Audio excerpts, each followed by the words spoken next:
자, 오늘 말씀의 제목은 부활을 믿는 성도의 삶. 부활을 믿는 성도가 어떻게 살아가야 되는 것인가? 지금 한 주간 내내 이 고난, 부활, 그죠? 이 설교만 하느라고 제가 진땀을 흘립니다. 왜? 중복되면 안 되잖아요, 그죠? 이게 보통 힘든 게 아니에요. 이게 그냥 가까이 제목 막 하게 되면 그게 제일 쉬워요. 근데 하나의 제목 틀 안에서 순서대로 알아야 할 것들, 깨달아야 할 것들을 나누어서 한다는 이야기는 이게 보통 머리가 안 좋아가지고는 안 되는 거예요. 아멘도 안 하고 담임 목사가 머리 좋다니까 그렇게 셈이 나요? 자, 부활을 믿는 성도가 어떻게 살아가야 되는 것인가? 우리가 신앙생활하면서 날마다 말씀을 대하고 또 기도하면서 하나님의 은혜를 받으면서 우리가 많은 걸 깨달아 가게 됩니다. 그런데 깨닫는 게 중요한 것이 아니에요. 뭐가 중요할까요? 그렇게 살아내는 것이 중요한 거예요. 그렇게 살아내지 못하기 때문에 계속해서 깨닫도록 말씀을 전하는 겁니다. 말씀을 깨닫는 데까지 오는 건 참 중요하죠. 그러나 거기에 끝나게 되면요, 아니감만 못하다. 깨달은 다음에는요, 그렇게 살아내는 것이 참으로 힘이 듭니다. 목사로 살아가는 것 무엇이 힘드냐? 목사까지 되는 것이 힘든 것이 아니에요. 그냥 공부 열심히 하면 돼요. 답안 쓰게 될 때 잘 쓰면 돼요. 저는 신학대학 때는 그리 머리가 잘 안 깨어났어요. 애워도 안 외워져요. 수포자가 된 다음부터는 공부가 취미가 없었거든요. 그런데 하나님께서 결단을 하고 난 다음에 목사가 돼야 되겠구나라는 결단을 하게 되고, 그리고 또 이제 대학원도 가야 되는데 하는 그런 마음이 들면서부터 이제 머리가 좀 깨어나게 만드셔서, 그래서 제가 신학대학의 4년 동안의 성적을 보게 되면요, 언제가 성적이 제일 좋으냐? 1학년 2학기 때 성적이 제일 좋아요. 왜냐하면 1학기도 공부 좀 해봤거든요. 근데 어떤 얘기가 나오냐면은 평균 90이 넘으면 장학금을 준대. 1학기 때 성적이 대충 공부했는데도 약간 한 1, 2점 모자라. 조금만 더 하게 되면 어떻게 돼요? 장학금을 받겠구나 생각이 들어서 공부를 했지 뭐예요. 드디어 평균 95점이 넘게 맞췄어요. 그런데 너무 90점 넘는 지가 공부를 해가지고 많아가지고 어떻게 바뀌었냐면은 커트라인으로 바뀌었어. 3등까지만 준다는 거예요. 이놈 못된 학장이라고. 그 다음부터 취미를 잃어버렸어요.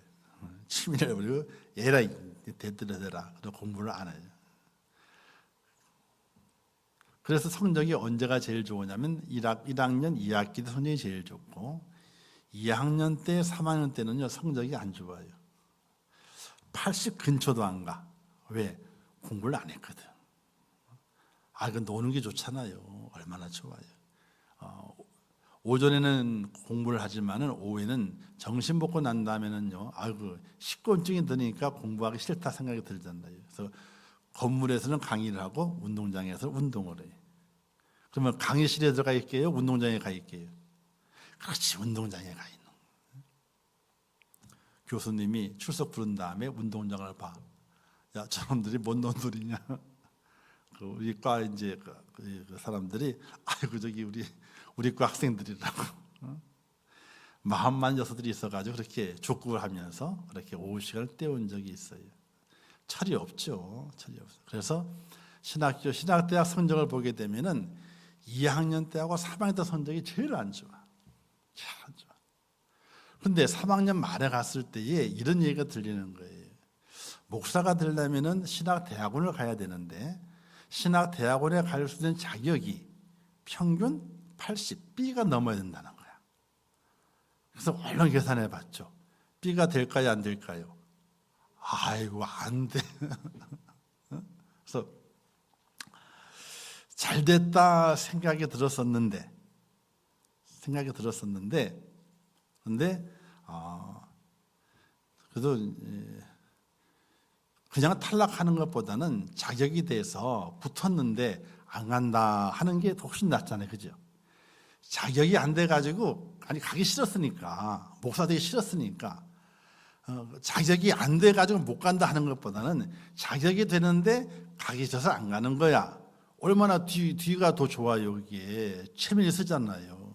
그래서 안 되겠구나 싶어서 이제 공부를 시작해서, 그래서 제일 좋은 성적이 신학대학 4학년 성적이 제일 좋아. 1학기, 2학기 통틀어서. 그래서 1학기, 2학기 성적과 신학교 1학년, 대학 1학년, 2학기 때 성적, 이 세 성적이 좋아서 나머지 현재 8학기잖아요. 8학기인데 세 학기 성적이 좋아가지고 5학기 점수를 다 챙겨놓고 평균 80이 넘게 됐어. 아멘도 안 하고 하여튼 그냥 은혜가 있으면 무조건 아멘 한다는데 그냥 우리는 아멘도 안 하고 그냥 가만히 그냥 저렇게 공부를 짓지를 싫어요. 안 했나 이렇게 보시고, 그리고 이제 대학원 갈 자격을 갖춰놓고 그때 하나님께서 그걸 만드시기 위해 깨달음을 주신 것 같아요. 그렇게. 그리고 신학교 4학년 때에 하나님께서 변화시키기 시작하게 되고, 변화가 다 된 다음에 대학원을 갈 자격이 주어졌으니까 대학원을 가게 만드시고, 그래서 지금까지 이제 목사가 되어 오는 거예요. 그런데 신학대학 공부하는 거 어렵지 않아요. 그리고 대학원 진학하는 것도 그렇게 어렵지 않아요. 공부하는 거 어렵지 않아요. 강도서 고시 보는 거 그렇게 어렵지 않아요. 조금만 외우면은 거의 다 답은 다 쓰게 돼 있어요. 예제 문제를 주니까. 문제는 목사 고시 가는 보는 것까지도 어렵지를 않아요. 그러나 목사 안수를 받은 다음부터 목사로 살아가는 것이 어려운 거예요. 목사로 살아가는 것. 우리 성도들도 안수 집사가 되고 권사가 되고 장로가 되고 어렵지 않아요. 조금 성도들에게 인기만 끌면요 다 표를 줘요. 남이가, 그죠? 남이가 별 큰 문제 없으면 다 표를 줍니다. 별로 어렵지 않아요. 그러나 권사로 살아가는 것, 안수 집사로 살아가는 것, 장로로 살아가는 것이 어려운 거예요. 근데 우리 한국 사람들 그게 반대가 됐어요. 거기까지 되는 것을 어렵게 생각해서 아주 힘겹게 거기까지 다 자격 조건을 갖추려고 합니다. 갖추고 난 다음에는요, 다 됐다. 이제 거기부터 시작인데도 불구하고 다 됐다 하는 마음을 가지고 살아가요. 자, 오늘 왜 제가 이 말씀을 드리냐면, 부활을 믿는 성도가 되는 것 그리 어렵지 않습니다. 예수님 부활을 믿고, 예수님 부활하셨대. 내 죄를 사하시고, 내게 영생을 주시기 위해서 부활하셨대. 주님께. 맞아, 주님 부활하셨어. 여기까지 되는 일은요, 또 어렵긴 어렵지만은 그리 어려운 건 아닙니다. 어쨌든 어려운 건 아니에요. 근데 문제는 그 다음에 부활 신앙을 가진 성도로 살아가느냐, 살아가지 못하느냐는 거예요. 믿음을 가지는 것, 어떤 면에서는요, 그냥 익숙함이 되고 습관이 되게 되면요, 믿음을 가질 수 있어요. 교회에 가리는 것이 익숙해요. 그리고 습관이 돼요. 그러면 교회에 나가 예배 드리는 것이 별반 이렇게 어렵진 않아요.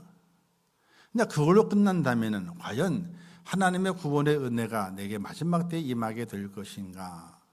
그렇다면 성경에서는 절대적으로 너는 세상의 소금이니, 너는 세상의 빛이니, 너희는 선한 행위를 가져라. 내가 거룩한 너희도 계속해서 거룩해져라. 이런 말씀들이 소용이 없어요. 그냥 그까지만 해라 라고 끝나면 되는 겁니다. 근데 성경 요구하는 것은 거기까지만 되라고 말씀하시는 것이 아니라, 너희는 내 말을 보고 듣고 그리고 깨달은 다음에 어떻게 하라고요? 행하라. 여기까지 말씀하시게 돼요. 그런데 우리는 어디까지 그치게 되느냐? 깨닫는 데까지 그칩니다. 맞아, 옳은 말씀이야. 맞아, 저렇게 살아가는 것이 당연하지. 아이고 참 그렇게 살아야 되는구나 깨닫는 것까지는 옵니다.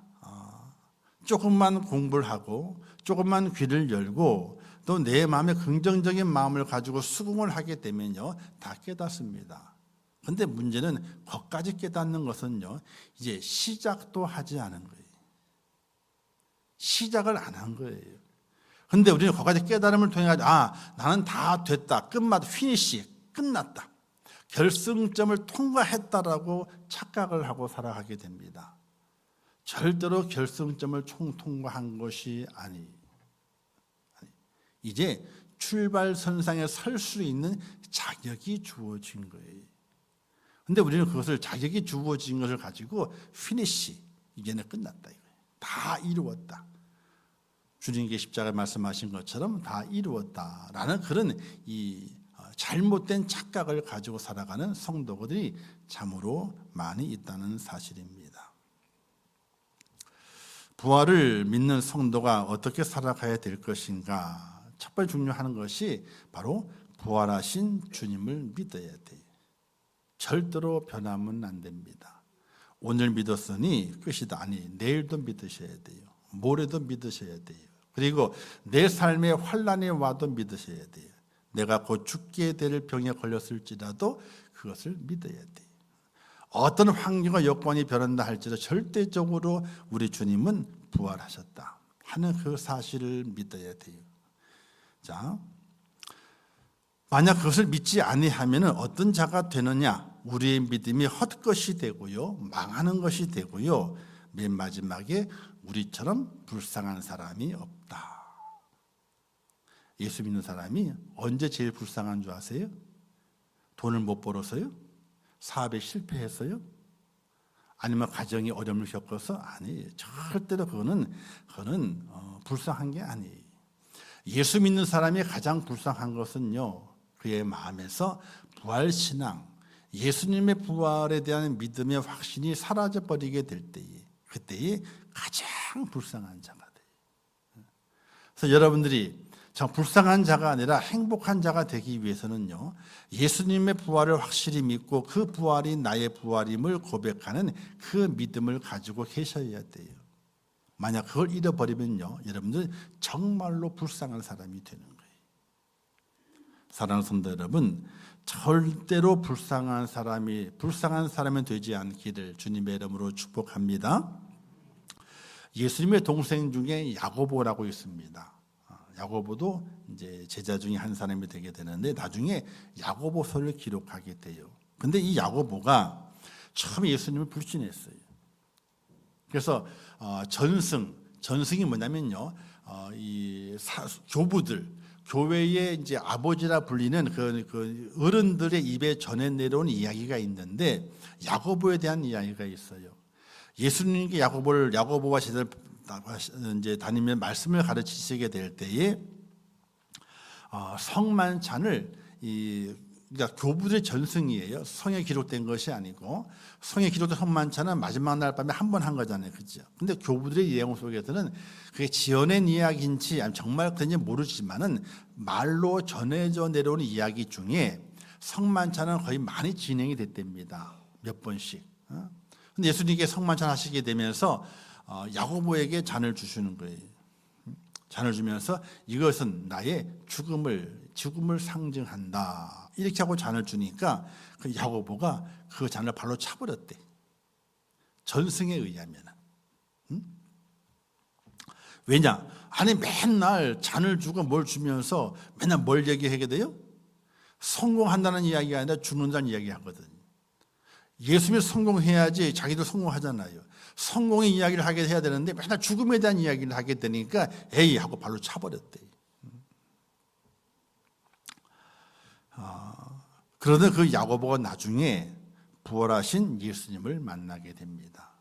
말씀으로 듣고 눈으로 확인하고, 자, 그때에 예수님께서 야고보를 만나서 잔을 권하게 되자 야고보가 이렇게 고백했답니다. 주님, 어떻게 개만도 못한 저를 이렇게 사랑하십니까? 이렇게 고백을 했대요. 부활의 주를 만나기 전에는 부활의 그 약속이 이루어지는 것을 보지 못한 전에는 자녀를 줄 때마다 맨날 죽음 얘기한다고, 성공 얘기하셔야지 하고 자녀를 발로 차버렸던 그 야고보가 부활의 주님을 만난 이후에 주님, 개 같은 나를, 개만도 못한 나를 이렇게 사랑하십니까? 그래서 야고보는 최고의 전도자가 되고 행함을 이루는, 행함이 없는 믿음은 죽은 믿음이다. 너희가 믿음이 있느냐? 믿음이 있다면 행함으로 그 믿음이 있음을 증명해 보라. 나도 내게 믿음이 있는 것을 행함으로 너에게 증명해 보일 테니까 너희도 믿음이 있다면 행함으로 믿음이 있는 것을 증명해 봐라. 행함이 없는 믿음은 죽은 믿음이다. 그렇게 야고보를 기록하는 그 야고보 사도가 되어서 부활의 주님을 만난 이후에 그의 삶을 아주 위대한 삶의 모습으로 펼쳐갔다. 이런 이제 교부들의 전승의 이야기가 있습니다. 사랑하는 성도 여러분, 부활의 주님, 부활하신 주님을 확실하게 믿는 믿음으로 꼭 사시기를 주님의 이름으로 축복합니다. 자, 두 번째는요, 십자가의 부담을 가지셔야 돼요. 우리 부활절 때 부활절 계란을 나눠주기도 하고 부활절 칸타타를 통해서 은혜를 받기도 합니다. 오늘 세 곡밖에 안 했지만은 찬양이 아주 은혜스러웠잖아요, 그렇죠?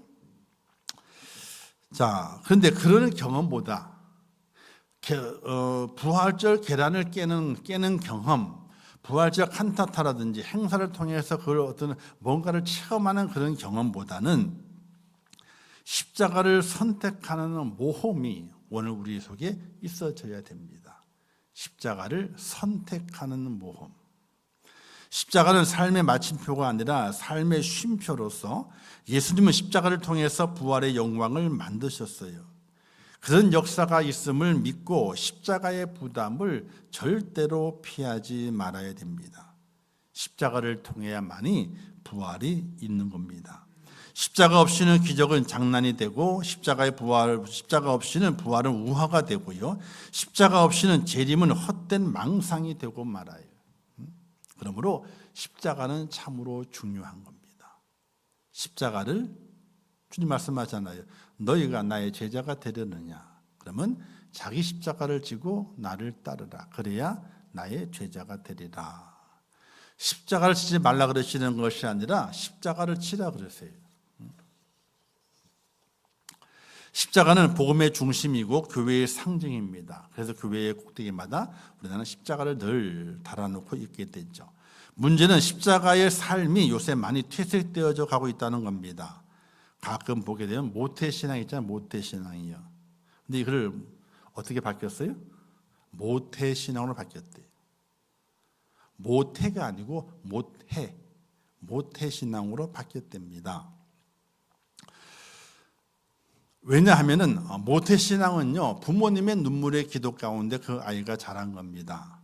그러나 언젠가는 반드시 그 자신의 주님을 만나야 돼요. 부모의 주님이 아니라 그 자신의 주님을 만나야 돼요. 그 만남의 깊은 체험이 있어야 돼요. 십자가의 의미를 깨달을 때까지 그 체험이 있어져야 됩니다. 그래야지 그가 믿음의 사람으로 또 영생의 은혜와 축복을 누린 사람으로 살아갈 수 있게 되는 것입니다. 십자가는 무엇이냐? 십자가는 거룩한 부담을 지는 거예요. 어떤 분이 이렇게 얘기하면 또 헌금만이 내라 그러나 하나님의 부자신데 하나님의 부자신데 물질이 그게 뭐라고? 중요하긴 중요하죠, 그렇죠? 중요해요. 중요하지만 그깟게 뭐라고? 하나님의 부자신데 그깟게 뭐라고? 그걸 말하는 것이 아닙니다. 십자가가 없으면요, 부활도 없고, 십자가가 없으면 승리도 없고, 십자가가 없으면 축복이 없습니다. 집은 기초를 닦아야 올 수 있듯이 기초가 잘 닦여져 있어야 되죠.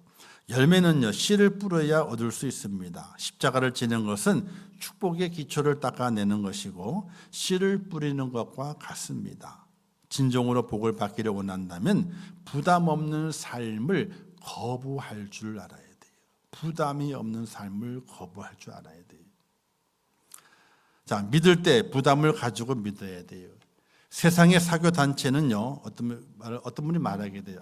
어떤 단체는 부담 없이 다녀 그래요. 근데 사실 그곳에도 부담이 있어요. 왜 부담이 없습니까? 그 단체도 그냥 평회원으로 다니게 되면요, 부담이 없습니다. 근데 거의 모든 큰 단체 보게 되면요, 평회원이 있고, 그 다음에 어떤 회원이 있어요? 특별 회원이 있어요. 그 특별 회원들이 뭘 하게 돼요? 이제 그 단체를 이끌 수 있는 어떤 기본적인 이렇게 부담을 지고 있어요. 기본적인 어떤 그 위치를 가지고 있습니다. 그러면 그분들이 그 단체를 이끌게 되게 될 때에 그 단체를 책임지는 부담이 있는 거예요.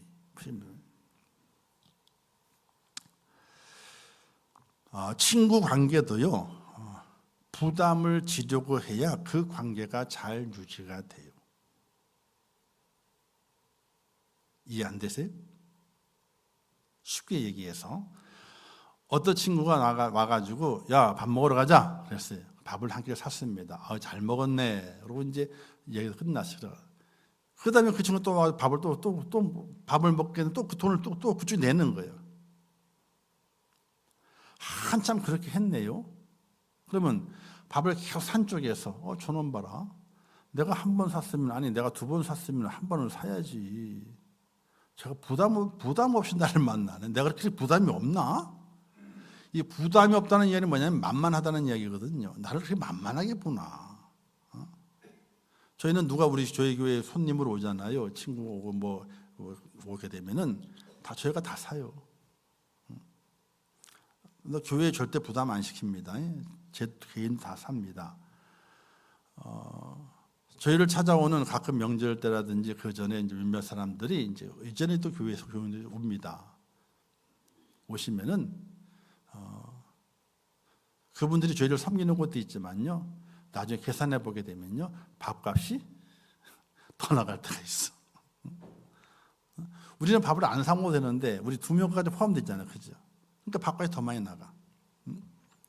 왜? 그분들이 서로 간에 그런 부담이 있는, 그러니까 안 좋은 부담이 아니라 즐거운 부담이에요. 즐거운 부담. 그 즐거운 부담을 가져야지 관계가 유지가 되게 되는 거예요. 적절한 부담은 축복의 열매가 되고 우리의 영혼을 튼튼하게 만들게 됩니다. 오뚜기가 넘어져도 다시 쉽게 일어납니다. 왜 그러냐면 오뚜기 밑에는요, 이 바닥에 무거운 추가 달려 있습니다. 그 추가 무겁긴 하지만요, 그 추가 어떻게 다시 이렇게 세워주게 되는 원심력을 갖게 만들게 되거든요. 세월호 같은 경우는요, 왜 침몰했느냐? 왜 침몰했게요, 세월호가요?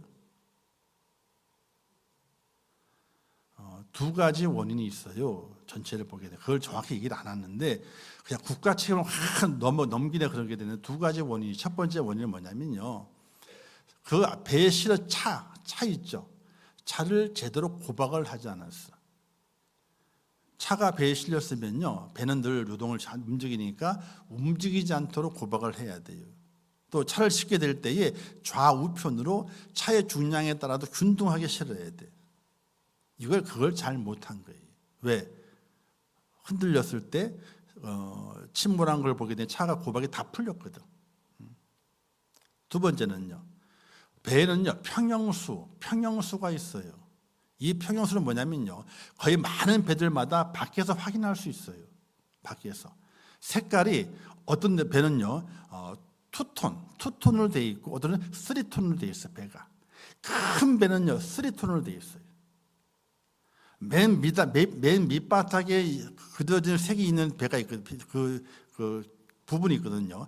그 밑에가 뭐냐면 평형수를 채워서 배가 바다에 가라앉아야 될 그 부분이, 그 배가 운행하게 될 때는 정확하게 그 부분까지 바닷물이 차 있어야 돼.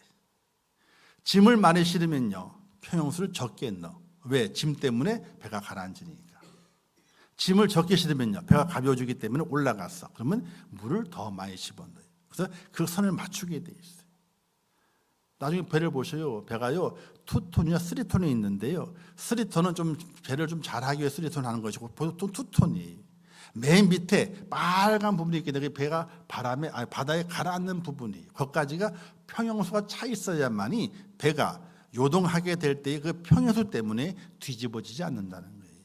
이게 잘못되게 되면 배가요 갑자기 선회를 했을 때에 뒤집어져요. 왜? 배가 균형을 못 잡으니까. 뭐 잡아주는 게 있어야지.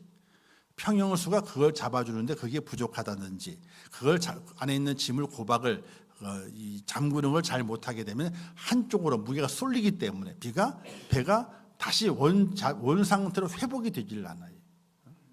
그게 안 되는 거예요.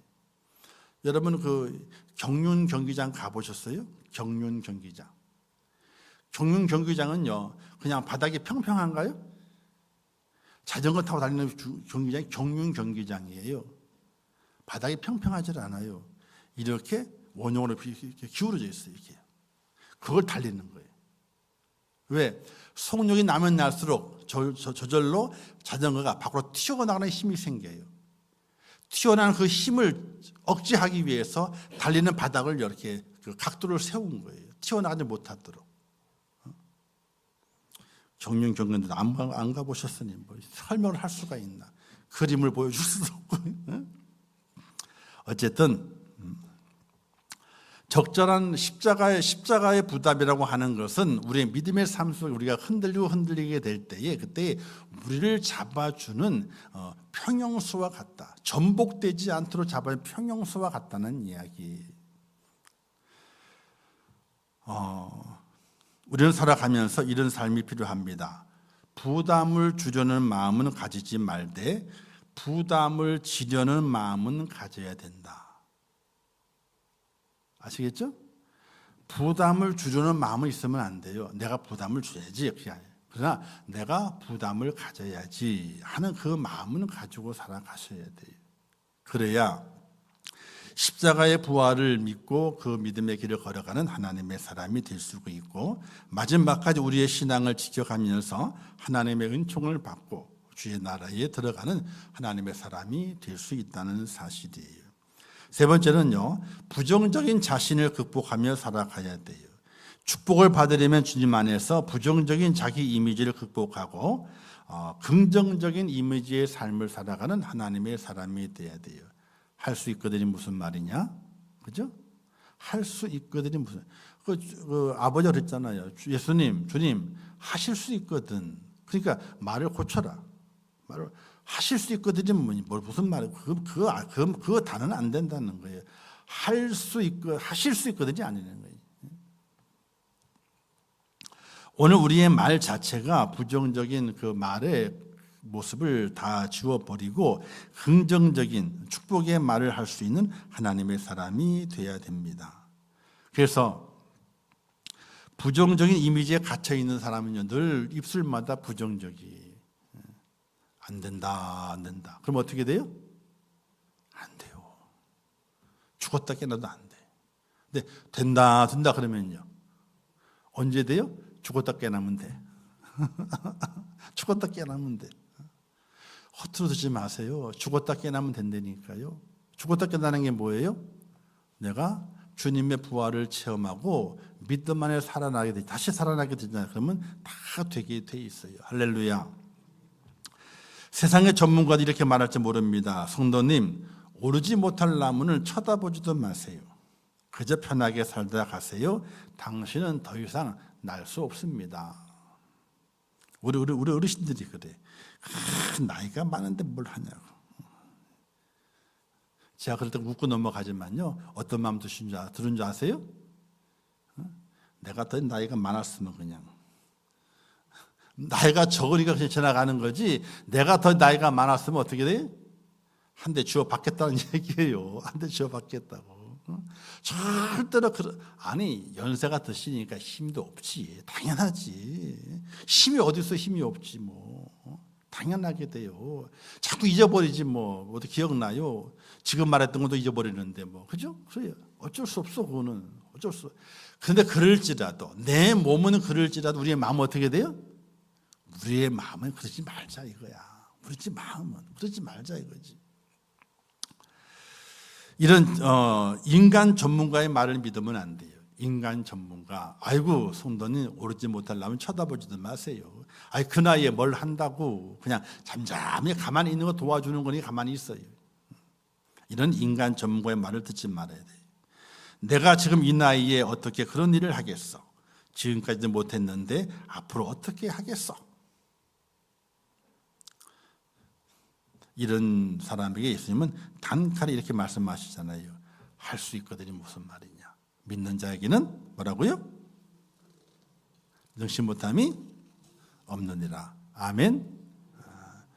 그게 부활신을 갖고 있는 성도의 삶의 모습이에요. 부활신을 갖고 있다 그렇게 내 삶의 모습이, 내 마음이, 내 생각이 바뀌어져야 돼요. 안 된다 안 된다 정말 안 돼요. 된다 된다 하잖아요. 된다 된다 말하잖아요. 그러면 정말 죽었다 깨어나면 돼요. 할렐루야.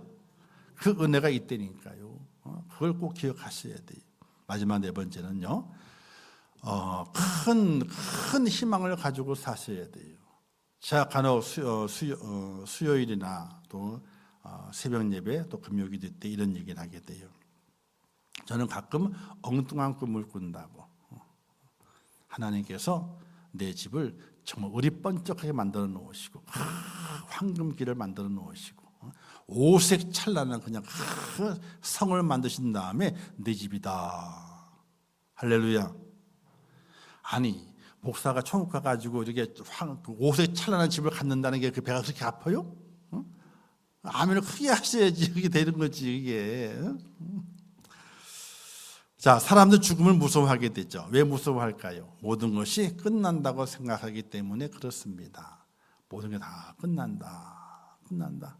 부인도 볼 수 없고 애들도 볼 수 없고 야 좋은 거 먹을 수 없고 좋은 거 가지도 못하고 다 끝난다 생각하기 때문에 죽음이 무섭다고 그럽니다.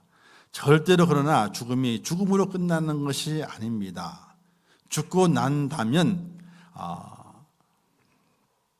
많은 사람들이 그걸 다 끝나기 때문에 다 없어져 버린다는 생각 때문에 죽음을 두려워하게 됩니다. 그러나 절대적으로 죽음은 끝이 아닙니다. 죽음은 새로운 시작이 준비되어 있는 출발 선상에 선 것이라. 실제로 죽으면 끝이 아니죠. 하나님의 심판이 기다리고 있습니다. 그리고 그 심판의 때를 지나가게 되면은 영생이라고 하는, 내가 너희를 장원 떠나지만은 너희 집을 예비하러, 거처를 예비하러 간다라고 말씀하신 주님의 그 약속처럼 우리 주님께 예비해 놓으신 우리의 집이 우리를 기다리고 있습니다. 여러분들의 집은 어떤 집일까요? 그런 생각 안 해보셨죠? 지금 사는 집에 만족해가지고 아이고 이것도 족하다 그러고 살고 있잖아요. 절대로 그러면 안 돼요. 이 땅에 살고 있는 집은 영원히 살아요 못 살아요? 못 살아요. 나중에 누구 죽고 생각해야 돼. 그럼 머리 아파. 그죠? 많은 것도 아닌데 어떻게 진짜 발길일까 생각하면 머리가 아파요. 생각할 필요가 없어. 그냥 오늘 잠을 자는데 만족하다 그렇게 사세요. 그러나 꿈을 꿔야 돼. 어떤 꿈을? 하나님께서 내게 허락하신 그 놀라운 소망의 꿈을 꾸는 거예요. 내 집이 어떤 집일까? 정원의 문을 딱 열었는데 집이 안 보여. 왜 안 보여요? 정원이 너무 넓어서. 그리고 문을 딱 여는 순간에 길이 쫙 깔려 있는데 그 길이 뭐예요? 성경의 정금길이에요. 19K도 아니고 14K도 아니고 어떤 K요? 24K. 24K로 쫙 깔렸는데 그 금이 맑대. 맑은 금이 뭐 있을까요? 백금이 있나? 그죠? 아니 그런 생각 안 해보셔요? 한번 해보세요. 얼마나 재밌는 줄 아세요? 이야, 내가 믿음을 지키다가 주의 상급이 내게 임하게 되는데 딱 들어갔는데 그냥 길에 그냥 황금길로 쫙 깔려 있어요. 근데 얼마나 넓은지 내 집이 안 보여. 근데 순식간에, 그럼 우리가 야, 그 이모는 어떻게 걸어가냐 그럴 거 아니에요, 그죠? 그런데 순식간에 내 집이 어디 있나라고 생각하는 찰나의 순간에 어디에 가 있어요? 집 문 앞에 딱 가 있어요. 아니 매트리스 같은 거 안 보세요? 또 이제 영화는 나밖에 안 보니 다 은혜로우셔가지고 설교 방송만 보시고 그냥 영화를 전혀 안 보이시니 매트리스라는 영화가 있는데 그 영화는 그냥 착 생각만 하잖아. 딱 거기 딱 가 있어 사람이 딱 가 있어. 그런 거 아유 제가 뭔 얘기를 해요. 그냥 성경 얘기만 해야지. 성경 얘기만 하면 조시니까 그러지 제가 조시니까 딴 얘기도 곁들이는 거잖아요 지금. 생각만 딱 했더니 어디 가는 거예요? 바로 그냥 문 앞에 딱 와 있는 거예요 내가. 아니 정이 너무 넓어 집이 안 보여. 근데 길을 황금길이에요. 야, 이 먼 길을 어떻게 걸어가나 하고 생각만 딱 했더니 순식간에 집 앞에 딱 그냥 당당한 거예요. 근데 집이 어떠냐? 그 성곽의 기초는 12보석이요. 12보석으로 그 벽이 다 12개로 그냥 만들어져 있어요. 그럼 만들어져 문이 있어야 될 거예요. 문은 뭘로 만들어졌게요? 문이 진주로. 여자들 진주 좋아하잖아요. 진주 좋아하잖아요. 진주로 문이 만들어졌대. 그런데 진주는요, 어떤 진주가 비싸게 해요? 일단은 커야 돼. 큰 거부터 가격이 틀리기 시작해요. 진주도 캐럿이 있어요. 다이아몬드가 캐럿 있는 게 아니에요. 진주도 캐럿이 있어요. 목사님 왜 저런 걸 잘할까? 또 궁금해가지고 그 생각만 가득하면 안 돼요, 그게. 저도 설교를 연구하는 거예요, 연구. 그래야지 제대로 된 말씀을 전하지 연구 따라 전하면 안 되는 거니까. 자, 진주는 크기에 따라 가격이 달라지게 돼요. 근데 크기에 따라 달라지는 것이 아니에요. 얼마나 깨끗하냐, 불순물이 없느냐. 그리고 그 다음에 어떻게 돼요? 그 다음에 이제 빛이 얼마나 잘 나느냐. 여기에다 가격이 적혀지게 돼 있어요. 그러니까 순백색의 진주가 진짜 값 나가는 진주예요. 또 커야 돼, 기본적으로. 그런데 성경에 보게 되니까 진주가 문인데 한 개의 진주로 되어 있는 문이 있다 그래요. 문이 있는데 진주가 하나예요. 진주 하나로 문이 만들어져 있어. 얼마나 큰 거예요? 제가 들어가려면 한 2m는 돼야 돼, 지름이. 얼마나 큰 진주예요, 그죠? 할렐루야. 전혀 안 믿으셔. 그러니 믿음이 성장은 안 하지. 이게 성경에 딱 기록되어 있는 거라니까요. 요한계시록에 기록이 되어 있는 거라니까요. 예비한 성이 있는데 그 성이 정금길이고 그 성벽이 다 기초석이 12보석이고 문이 있는데 그 문이 진주 한 개로 만들어져 있다. 한 개로. 그냥 진주 여러 개 묶어 만들어진 것이 아니라 진주 하나로 만들어져 있대요. 이렇게 했는데도 집에 가 성경을 안 봐. 목사님을 철저히 믿기 때문에 안 봐. 보셔요. 보면 다 있는 거니까. 그리고 한 개의 진주로 문이 되어 있으며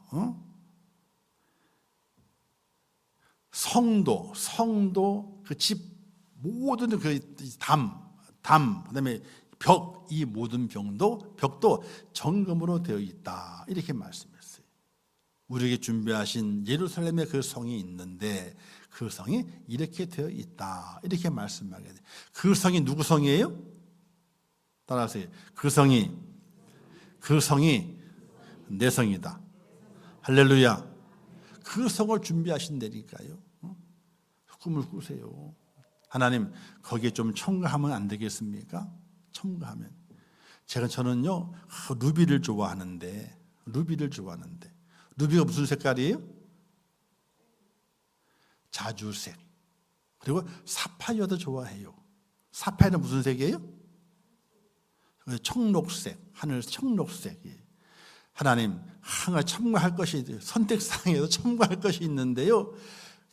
지붕이 있잖아요. 지붕을 대충 하지 마시고 한쪽은 루비로 장식해 주시고 한쪽은 사파이어로 장식해 주시고. 또 목사님이 이상한 얘기한다. 그렇게 한 꿈을 꿔보시라니까요. 그 소망, 그 희망을 가져봐. 야, 이 마지막 하나님 그와 같은 것을 우리에게 허락해 주시고 만들어 주시게 된다. 이런 소망을 가지고 상급을 기대하며 사는 성도가 바로 부활 이후에 그런 삶을 살아야 되는 것이 성도의 모습이라고 하는 것이에요. 할렐루야. 가끔 천국 갈 생각하게 되면요, 신이 나요? 신이 안 나요? 정말로 신나요? 지금 내가 죽어야 가는데, 죽어야 가는데. 저는 가끔 슬며시 혼자 씩 웃을 때가 있어요. 크게 웃지는 못하고. 왜? 집사람이 서운해할까 봐. 크게 웃지는 못하고 기도하다가 또는 생각하다가 한번 씩 웃어요. 천국을 생각할 때마다 갈 걸 생각하게 되니까 씩 웃어. 이 세상은 광주리에 담겨져 있는 사과와 같아. 이 세상은요. 그 사과는요, 몇 개가 담겨 있는지 10개인지 5개인지 숫자를 셀 수가 있어요. 그러나 하나님이 준비하신 상은요, 사과 속에 숨어 있는 씨앗과 같아요. 사과 속에 숨어 있는 씨앗과 같아요. 겉으로 보기에는 이게 뭔가 잘 알지 못하지만은 그 씨앗 속에 숨겨져 있는 하나님의 상을 생각하게 될 때에 우리는 큰 소망을 가질 수 있게 됩니다. 즉 우리는 광주리에 담겨 있는 사과를 보면서 즐거워하는 것이 아니라 사과 속에 숨겨진 씨앗을 보면서 하나님께서 내게 준비하신 그 축복이 얼마나 큰 축복인가를 볼 수 있는 그런 믿음을 가지고 살아가는 하나님의 사람이 되는 것이 부활 이후에 성도로 살아가는 모습인 것을 깨닫기를 주님의 이름으로 축복합니다. 사랑하는 성도 여러분, 하나님의 축복 약속을 믿고 부활 신앙으로 무장하며 사시기를 주님의 이름으로 축복합니다. 그냥 부활절로 부활절 지났다 이게 아니고 내가 부활했는데 내가 부활 이후에 부활 신앙을 갖고 있는 이후에 나는 어떤 삶을 살아가서 하나님 앞에 갈 것인가를 기대하고 또 결단하고 다짐하는 삶을 사시기를 주님의 이름으로 축복합니다. 기도하겠습니다. 하나님 아버지 은혜를 감사합니다. 오늘 주신 말씀을 잘 깨닫게 하시어서 부활을 믿는 성도의 삶이 어떠해야 할 것인가를 지혜롭게 잘 알게 하시고 우리의 삶이 정말로 복 있는 삶, 하나님의 축복을 경험하는 삶, 하나님의 그 약속이 이루어지는 것을 확인하는 그런 삶을 살아갈 수 있도록 저희를 도와주시옵소서. 예수님의 이름으로 기도하옵나이다. 아멘. 지금은 우리 주 예수 그리스도의 은혜와 하나님 아버지의 크신 사랑하심과 성령님의 감화 감동 위로 축복 교통하신 은혜가 오늘 부활주의를 지키며 부활의 주님을 확신하며 이 땅에 주님 오시는 그때까지 부활 신앙으로 살아 믿음을 지키고 하늘의 상을 쌓아가는 축복자가 되기를 원하는 우리 임종교 모든 순도들 머리 위에와 그들의 가정과 자녀들과 기도의 제목들 위에 이 나라의 민족이 온 지구촌 위에 지금도 세계에서 복음을 전하신 선교사들과 그 선교 현장들 위에 이제부터 영원토록 함께 있을지어다. 아멘.